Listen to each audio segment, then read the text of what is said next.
હર હર મહાદેવ, જય શ્રી અમરનાથ। અમરનાથ યાત્રાનો આજે મેડિકલ કરાવવા ગયા હતા। જે અમરનાથ યાત્રાના મેડિકલ ફોર્મ તમે જોઈ રહ્યા છો। અને આપણે રિપોર્ટ બારીએથી રિપોર્ટ કરાવરાયો। રિપોર્ટ ફ્રીમાં નીકળ્યો। ત્યારબાદ ઓપીડીમાં ગયા। ઓપીડીમાં ડૉક્ટરે ચેક કર્યું।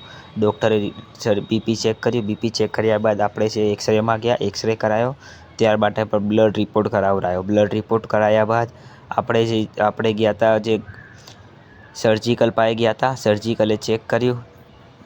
ત્યારબાદ આપણે જે બીજા ડૉક્ટર પાસે ગયા તો ડૉક્ટરે ખાલી શરીર ચેક કર્યું। શરીર ચેક કરીને આપણે જે મેન ઓફિસ હતી ત્યાં ગયા તો એમણે આપણા સહી સિક્કા કર્યા। અને સહી સિક્કા કરાવીને આપણે સહી સિક્કા કરાવીને ફોર્મ પાછું લાવ્યા। હવે આપણે બેંકમાં જમા કરાવીશું એ ફોર્મ। તો આપણે ફોર્મ પણ બતાડશું। આ તમે જો એક્સરે જોઈ રહ્યા છો, અમરનાથ યાત્રાનું ફોર્મ જોઈ રહ્યા છો, આ રિપોર્ટ જોઈ રહ્યા છો જે ડૉક્ટરે કર્યા ને ECS કર્યું, ફિઝિશિયન ચેક કર્યું, ફિઝિશિયને ચેક કર્યું, સર્જિકલે ચેક કર્યું। ત્યારબાદ ચેક કર્યા બાદ આપણા જે ફોર્મ પાછું આલ્યું અને સહી સિક્કા કરી દીધા। હર હર મહાદેવ, જય Shri Amarnath. YouTube channel subscribe